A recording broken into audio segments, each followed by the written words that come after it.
I've never had really a major failure of the Defender, and I wouldn't classify this one as major either, but as all four-wheel drives do eventually, I have some universal joints go out in the Defender. I had one in the front, so it's getting a little clunky when I drive, when I go from first or reverse. So when I start driving in either direction, clunk, clunk, I get a little clunk from my U-joint in the front.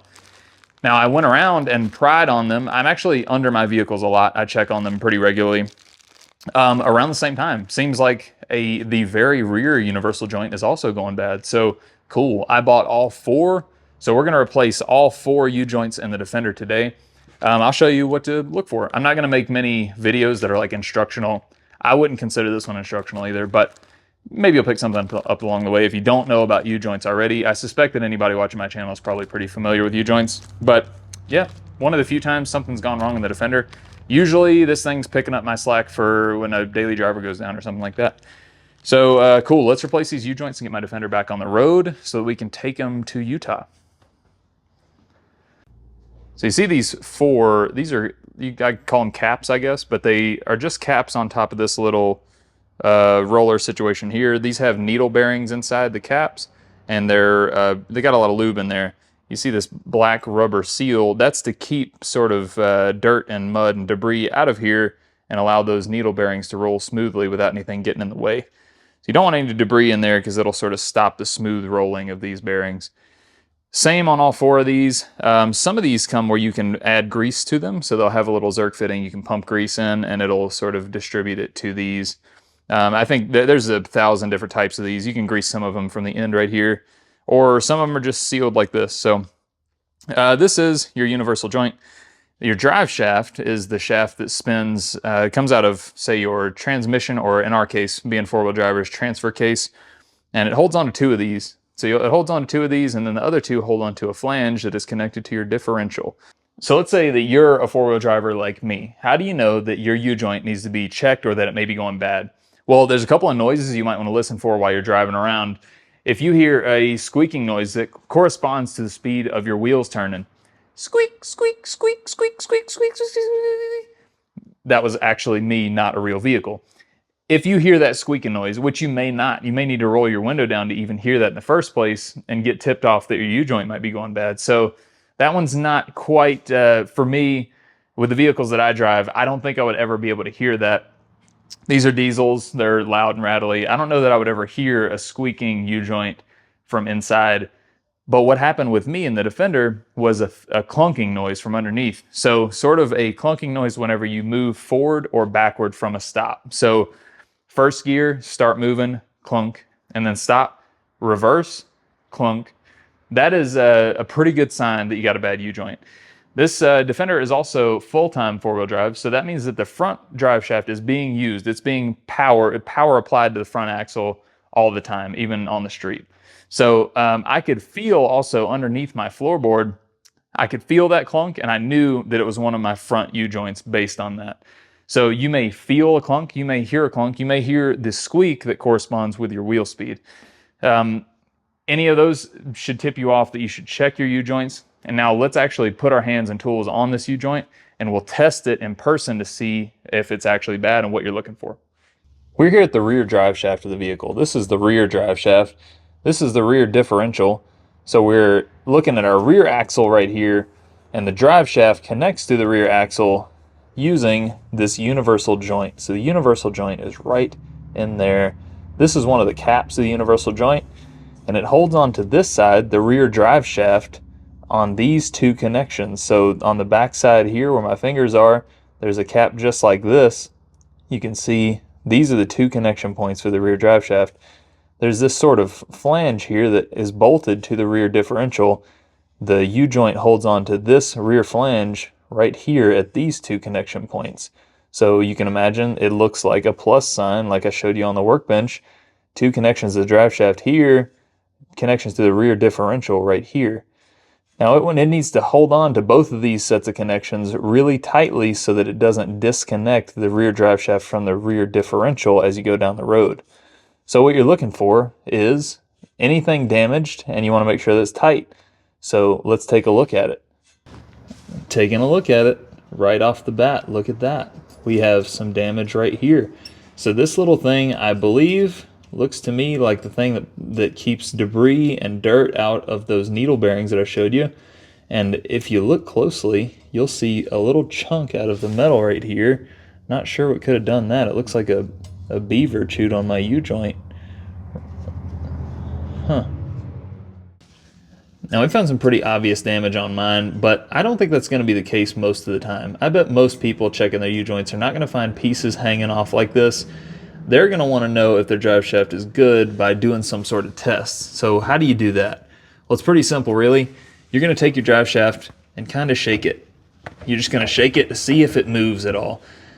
Note that rotation, sort of as the drive shaft does, is normal, especially if it's in neutral. You are going to probably have some degree of rotation, but you don't want it to be able to clunk side to side. So we'll shake it this way. You can kind of hear that.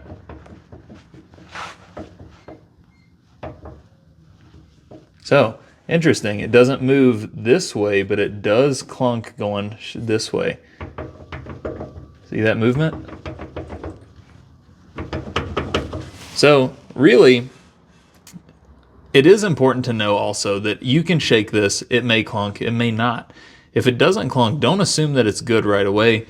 You may need to get some sort of pry bar or screwdriver. So mine for sure has two problems. We see that it's loose when I shake it, and we've got this damaged piece right here. So this U-joint is for sure going bye-bye. We're gonna do all four, but I think it's good to inspect all of them anyway, just to get a sense of what you're looking for. All right, we're at the front of the same drive shaft. As I shake this thing up and down, it feels really, really tight and solid, but this side is so loose that I can feel it knocking around as I'm trying to test this side. So backside's definitely bad. Now, like I said, it's a good idea to grab a tool and try to pry on this thing a little bit and get a sense of if it's actually going to be tight or not. Pry everywhere you can find a place to. And this one actually seems pretty solid. But like I said, we're going to replace all four anyway.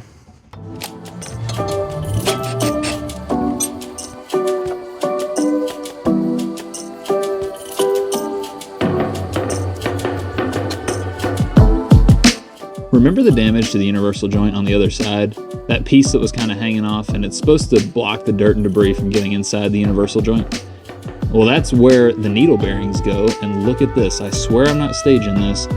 Right when I turned the camera on just a few seconds ago, I looked on the ground, and I think I found a needle bearing that fell out of the universal joint. It must have gotten past that part that's hanging off and is damaged and just landed on the ground. I've never seen that before. That is a truly bad universal joint. Now, if you ever have trouble getting these off like I am, there's a couple options that you have.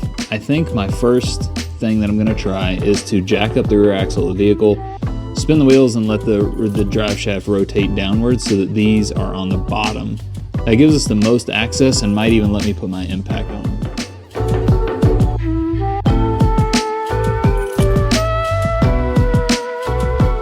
All right, now this is a little trick. This actually has a bunch of uses in the four-wheel drive world. So now you see we jacked up just one wheel, right?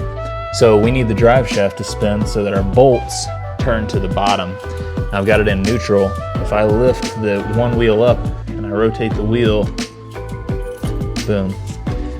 Now our bolts are on the bottom. Now we should have a little bit more access to them. At this point, I absolutely cannot get the nuts and bolts out of the rear drive shaft here. So I have two left. We removed two. I cannot get the last two out. So what we're gonna do is remove these in the front of the rear drive shaft, and then that'll allow the drive shaft on this side to lower, and then we can really have some good access to those and maybe get the impact on it. If not, we're gonna be looking at cutting off bolts. So I really hope that this works. Let's take this front side of the drive shaft down.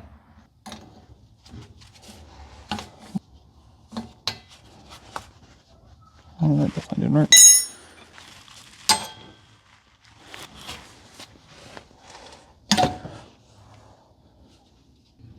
Okay. I was hoping this was going to be a pretty quick, easy video that just kind of showed you how to do U-joints, but I'm having my own difficulties here. So these nuts are rounded off, so I can't take those off. And these nuts up here are rounded off, 4 of them, so I can't take those off. So I think I'm about to spend a very long time cutting bolts with my angle grinder. And once I cut these 2 off, then I'll be able to move the drive shaft around and maybe get bolt extractors around some of these and hopefully get them off. If not, I'll end up cutting these off as well. So probably looking at a really, really long night. So you guys are probably excused for the night.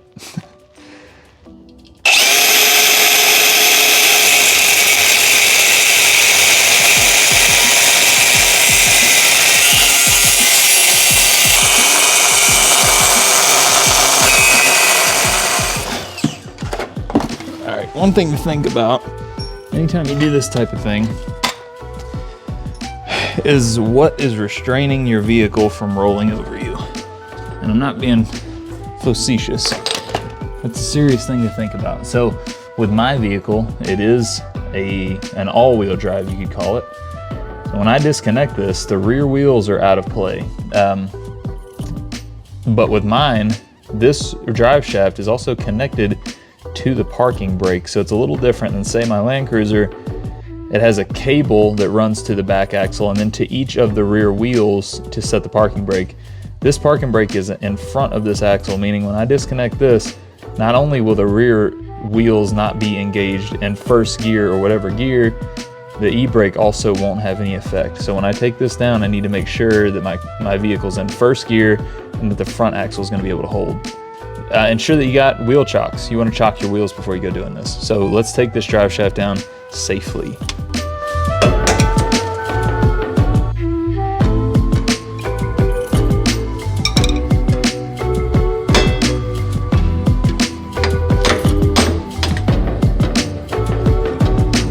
I don't know if you saw how it shifted backwards whenever we let the drive shaft go. So that was the e-brake letting go, and then first gear engaged in the front. Always a good idea if you can help it. It's kind of true of any car part, but if you can take some stress off of stuff, you should. So I'm gonna go ahead and give our rear drive shaft a little bit of support.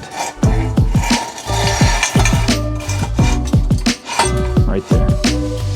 The good news is, now that the rear drive shaft is disconnected from the rear diff, the disconnecting the front of the rear drive shaft is not really gonna make any difference. So we can disconnect the front with no issues. It was unsettling how this thing shifted backward, but it's exactly what I said was gonna happen. First gear engaged in the front wheels, and so it's holding steady now. But the rear wheels and the e-brake, out of the game now. So they won't help us at all. So it is sitting on these ramps. That's the only thing that worried me a little bit, but even if this rolled off ramps, it should land on its wheels and not totally kill me. But let's disconnect the front, or try to, and maybe end up cutting a bunch of stuff off again. So we're gonna go ahead and try to disconnect this rear drive shaft. But first, I think what I'm gonna do is slide this puppy out. Like that. So that gives us just a little more leeway.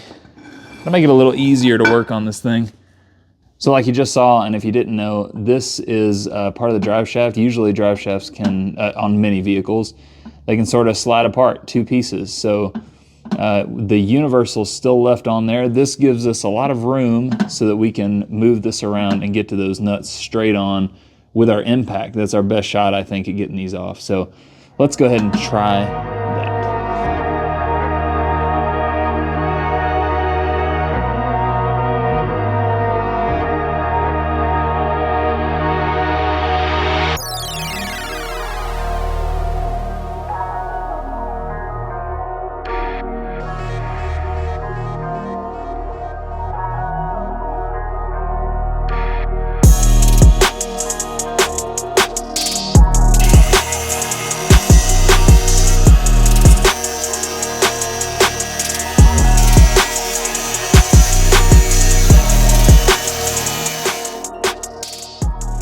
I did some stuff without you, I admit.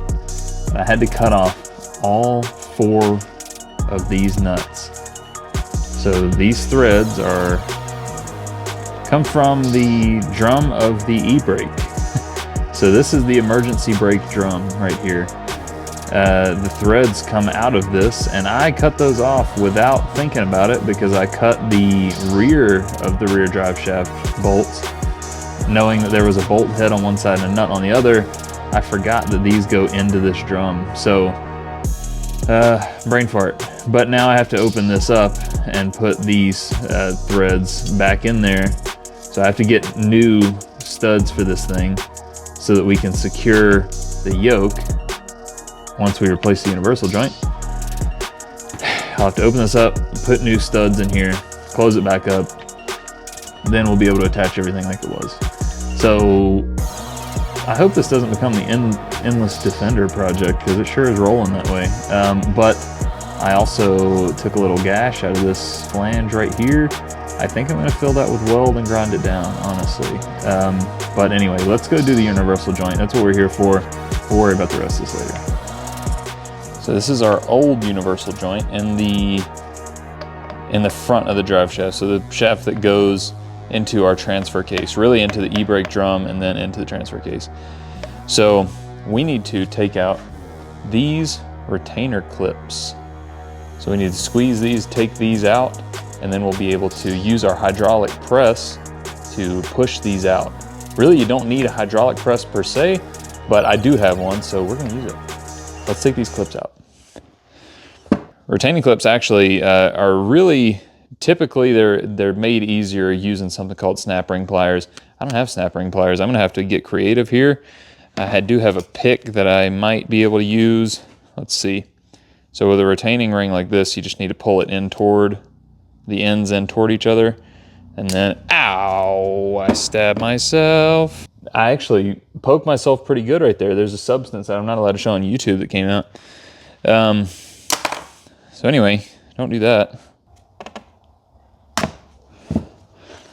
Well, I'll have to wait till tomorrow, folks. I don't have any snap ring pliers, so we're gonna have to let this hang out.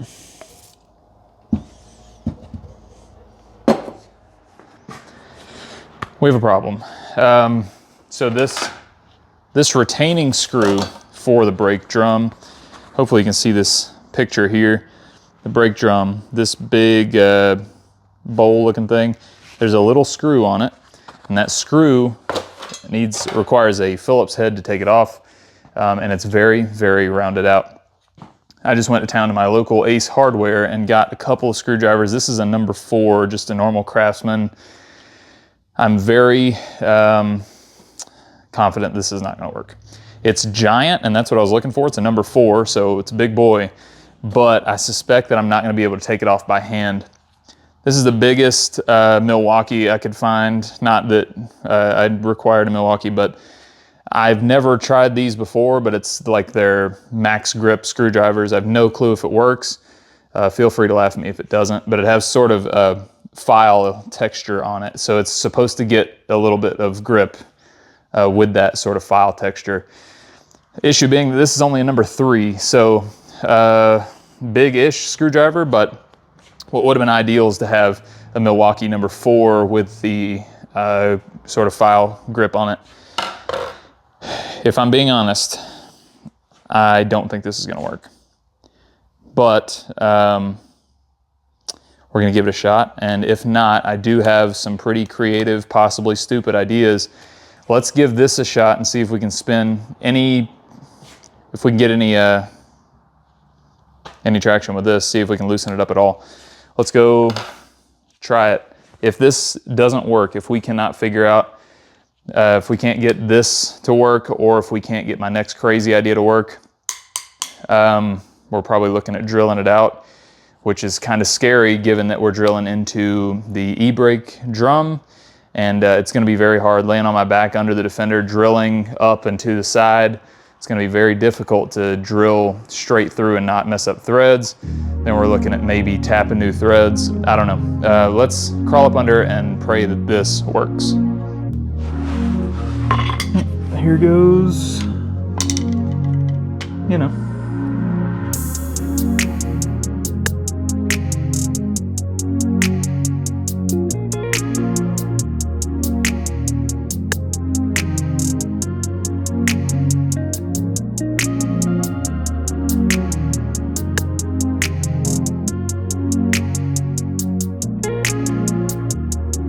Well, our big screwdrivers didn't work, but I just picked up a set of screw extractors from Harbor Freight.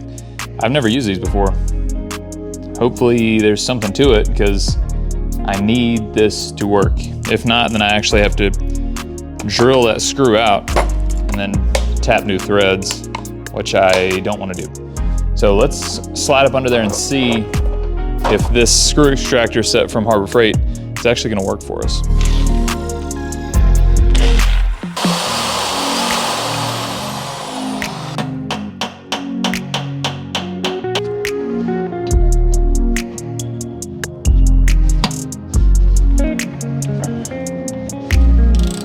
Woo!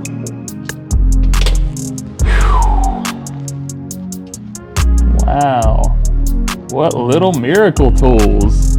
I never used a screw extractor before, hallelujah.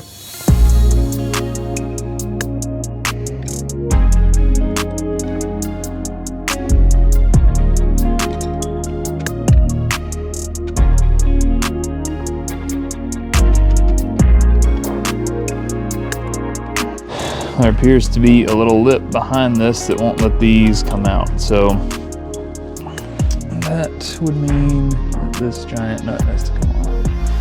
I thought the battle was over once I got the drum off because I got that stuck screw out, but looks like we have a snap ring right here that holds these in.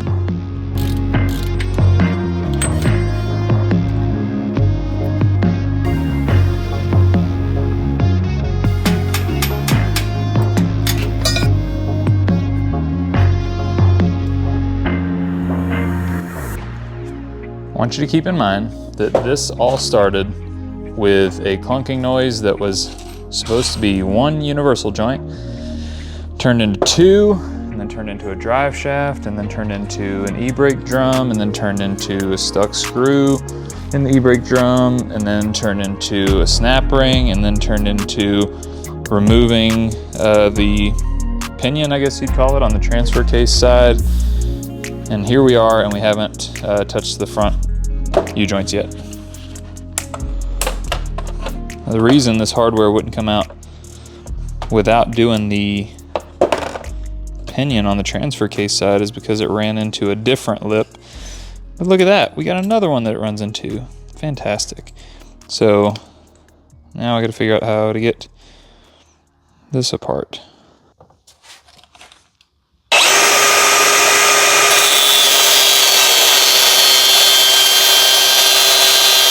Here's a quick update. I was able to tap a new bolt in, so it does hit this lip right here, but I put the flat side up against the lip, and then I was able to just sort of gently tap it with a hammer, and it went around that lip and went down. So rather than using a press or whatever I'm supposed to do to take this apart, I'm just gonna make those, I'm gonna do the same kind of thing. Let this slide past this with a quick tap of the hammer. Threads look fine. I'm gonna keep doing that. I'm gonna take the old ones out and try to tap some new ones in.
I know that you're still watching the same Defender universal joint video, but in real time, I haven't touched the Defender in probably 2 weeks, maybe a little more than 2 weeks. So I'm gonna recap only because I don't remember what I've told you and what I haven't. So starting from the beginning, I was driving the Defender just around town and putting it in first gear and moving forward, or putting it in reverse and moving backward. From a stop, I was getting a clunking noise about where the front differential would be. So I, right off the bat, thought universal joint. I crawled up underneath and checked them. I had one bad U-joint on the front drive shaft and one on the rear drive shaft. Starting with the rear drive shaft, I went to replace all 4. So I bought 4 U-joints, and on the rear drive shaft, this one that I found that was bad is really bad. So it somehow got to the point where it let go, and I ended up finding needle bearings falling out of it. I picked needle bearings up off the floor, and now there are no needle bearings, at least in that side of this U-joint.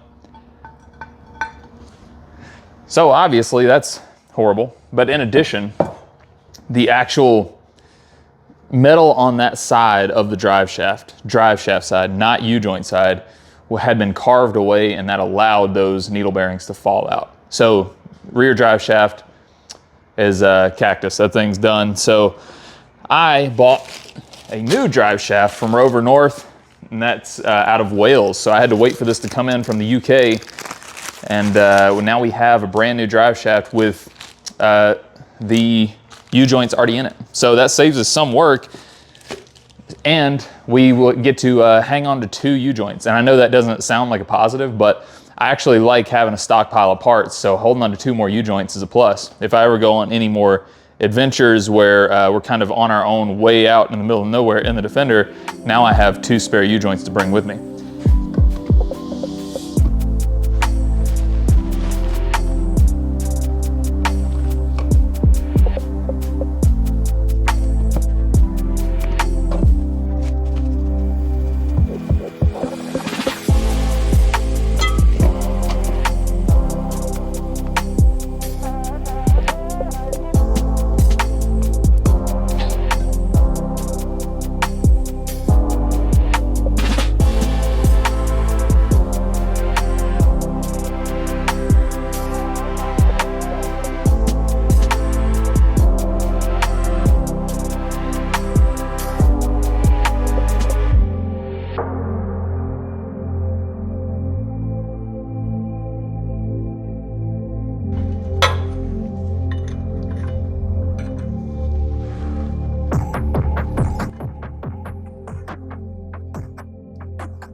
All right, we're in. Let's see if we fix the problem by replacing the rear U-joints. This has been sitting for a while, so hopefully the battery's still good. Nope.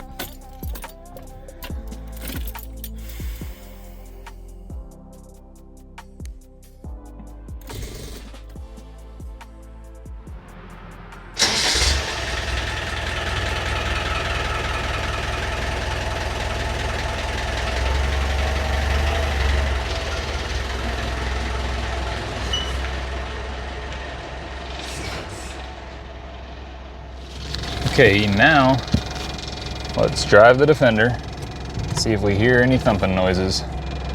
Good news, the e-brake works. Nope, no thump on that one. I think in the past we definitely would have thumped right there.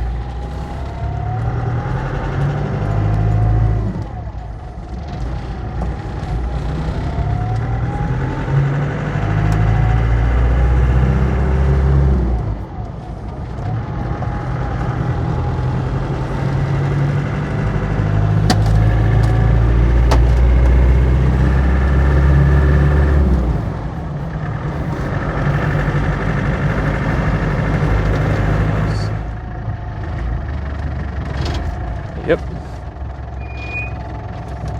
Nice.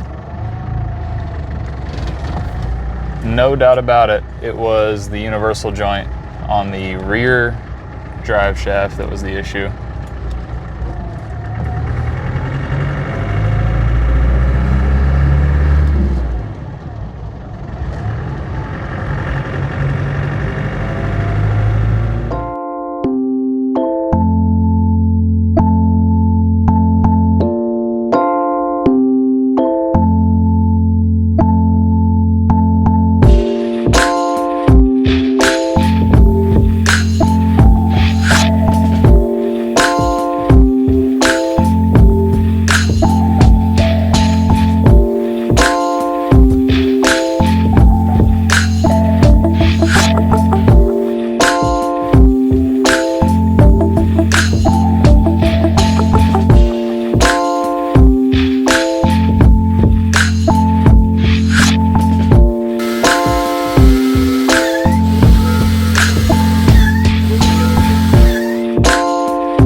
There he is, the big Defender, back in the shop, back on the road, and back on the trails very soon. He actually did one local trail yesterday. I did a local trail just to make sure that the drive shaft was installed properly and not going to clunk and all those things. And it did great. It really did good on our little local trail. Got dusted with leaves and sticks and such, but did great for the little local trail, no problems. And now the Defender is ready for a little bit more serious stuff. So next weekend, we're gonna go over to Moab, Utah to White Rim Trail. Not the Moab you're thinking of, not big crazy rock crawling stuff, just White Rim Trail. If you don't know about White Rim Trail, look it up. It's a great overlanding camping destination. It does have some difficult parts if you're looking for something hard to do, but in general, I would say White Rim is pretty mild off-roading, really set up more for like a camping overland thing. I'm gonna take the family out there. We're gonna do a little weekend trip in White Rim, and we're gonna put it on YouTube. So look for the White Rim Trail overlanding episode coming up soon, and it's gonna be the Expedition Forge's first overlanding episode. So let me know how you like it. Be sure to like, comment, subscribe. Let me know what you wanna see. Are you interested in more overlanding trips, sort of things? Do you want more projects? Do you wanna see the Unimog more? And do you wanna see a different type of vehicle? I've been playing with this idea a lot in my head. Should we also branch out from four-wheel drives? I have a couple of cars that keep me up at night. I want them so badly, and they're not four-wheel drives. So I'm interested, would you guys be interested in sort of straight up restorations instead of builds, restorations? That's something I'm very interested in, and I might work that in on this channel, but I wanna know what you guys think. So let me know what you wanna see. Be sure to like, comment, subscribe. Let's grow this thing so I can do this more often. The Cruiser just needs some metal, and we're gonna make a big jump in progress on that project. The Defender needs nothing, ready to go on overland journeys. The Unimog, almost ready to pull in here once the Cruiser gets out of his way, and that thing's gonna be out of control crazy. It's gonna start snowing here in the northwestern part of the country, and we're gonna go on some cool overlanding journeys and make some really cool videos there. So stick around. It's gonna get way better from here. Thank you for watching. Thanks for visiting the Forge. And I'll see you next time. Bye.